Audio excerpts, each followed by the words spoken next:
ఏమాయ చేసావే movie shooting సమయంలో నాగ చైతన్యతో ప్రేమలో పడిన సమంత సుదీర్ఘకాలం డేటింగ్ తర్వాత 2017లో పెద్దల అంగీకారంతో ఆయన్ను పెళ్లాడింది.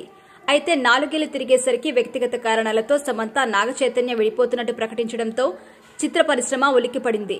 విడాకుల తర్వాత చాలా కాలం డిప్రెషన్లోకి వెళ్లిపోయిన శామ్ తిరిగి కోలుకొని వెబ్ సిరీస్లు, సినిమాల ద్వారా తిరిగి యాక్టివ్ అవుతున్నారు. ఆ వెంటనే మయోసైటిస్ అనే అరుదైన వ్యాధి బారిన పడిన సమంత చికిత్స తీసుకున్నారు. ప్రస్తుతం ఆమె నటించిన సిటాడెల్, హనీ బనీ త్వరలో ప్రేక్షకుల ముందుకు రాబోతోంది. సినిమాలు చేసినా చేయకపోయినా శామ్ క్రేజ్ ఏమాత్రం తగ్గడం లేదు. ప్రస్తుతం తెలంగాణలో కాంగ్రెస్, బీఆర్ఎస్ మధ్య మాటల యుద్దం తారాస్థాయిలో జరుగుతున్న విషయం తెలిసిందే. రాజకీయ విమర్శలను వదిలేసి చాలా మంది వ్యక్తిగతంగా దూషణకి దిగుతున్నారు. ఈ నేపథ్యంలో బీఆర్ఎస్ వర్కింగ్ ప్రెసిడెంట్ కేటీఆర్ పై మంత్రి కొండా సురేఖ సంచలన కామెంట్స్ చేశారు.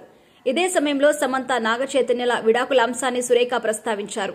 ఈ జంట విడిపోవడానికి కేటీఆర్ కారణమంటూ బాంబు పేల్చారు. హీరోయిన్ల ఫోన్లు ట్యాప్ చేసి వారికి డ్రగ్స్ అలవాటు చేసి జీవితాలు నాశనం చేశాడు అని, హీరోయిన్లు త్వరగా పెళ్లిళ్లు చేసుకుని వెళ్లిపోవడానికి కేటీఆరే కారణమంటూ సురేఖ సంచలన కామెంట్స్ చేసింది.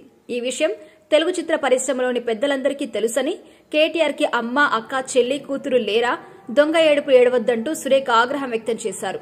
ఈ విషయంపై ఇప్పటికే నాగార్జున స్పందించగా సమంత కూడా కొండా సురేఖకి గట్టి కౌంటర్ ఇచ్చింది. తన విడాకులపై మంత్రి కొండా సురేఖ చేసిన కామెంట్స్ పై నటి సమంత ఘాటుగా స్పందించారు. దయచేసి నన్ను రాజకీయాల్లోకి లాగకండి మంత్రి గారు అంటూ కటువుగానే చెప్పారు సమంత. మహిళల్ని వస్తువులుగా చూసే ఈ గ్లామర్ పరిశ్రమలో పనిచేయడం, ప్రేమలో పడడం, నిలబడి పోరాడడానికి చాలా శక్తి కావాలి. దయచేసి నా ప్రయాణాన్ని చిన్నచూపు చూడొద్దు. ఇక విడాకులనేవి పూర్తిగా నా వ్యక్తిగత విషయం. అది ఇద్దరి అంగీకారంతో జరిగింది.